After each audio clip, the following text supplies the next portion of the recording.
না না এসব হেলিকপ্টার যদি কিডন্যাপ করে নাই। না বাবা এসব কিডন্যাপ করে না, এসব ভালো লোক। চ আমরা দেখতে আছি এটা। ও না যাই থাক। জানিস ওর যা ভয়, ও ঠিক আমাদের সাথে আসবে, একা থাকতেও পারবে না। চ আমরা যাই, ফাঁকা মাঠ আছে এইখানটা, এই মাঠেই যাই, দেখি গা যদি দেয় খাবার তাহলে একটু পেটটাও ভরবে।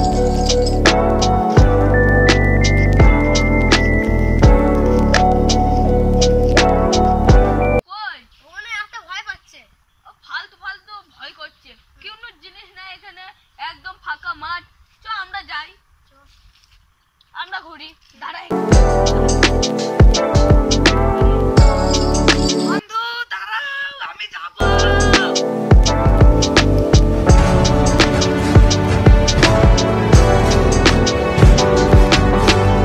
এ তো সেই টিয়া পাখিটা না? না না শুনেছি রে বিদেশি পাখি। তাই নাকি?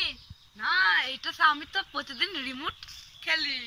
গাইস তোমরা যদি এসব জেনে থাকো, পাখিটার নাম জেনে থাকো, কমেন্টে লিখে পাঠাও। না না আমার মনে হচ্ছে খাবার টাবার নিতে আসছে, এটা সেই টিয়া পাখি। তো দেখি, কিন্তু ভয় ভয় লাগছে পাখিটাকে দেখে, কিন্তু অত ভয় না। বাবা পেছে ফিরে আইলাম, আমি ভাবছিলাম খাবার টাবার দেবে, উল্টি আমাদেরই মারতে আসছে। আমি তো আগে থেকেই বললাম যেতে হবে না, অন্য কিছু কেমন তারা খেললো বলে দেখলি তো। গাইস ওদের কথায় কান দাও না, আমি তোমাদের একটা ম্যাজিক বলছি। তো তোমরা এখন কি করছো বলবো? আমার ভিডিওটা দেখছো কিন্তু লাইক সাবস্ক্রাইব করোনি, আমি সম্পূর্ণ দেখতে পাচ্ছি। তো লাইক সাবস্ক্রাইব করো আর সম্পূর্ণ ভিডিওটা দেখো। তো চলো দেখা হোক।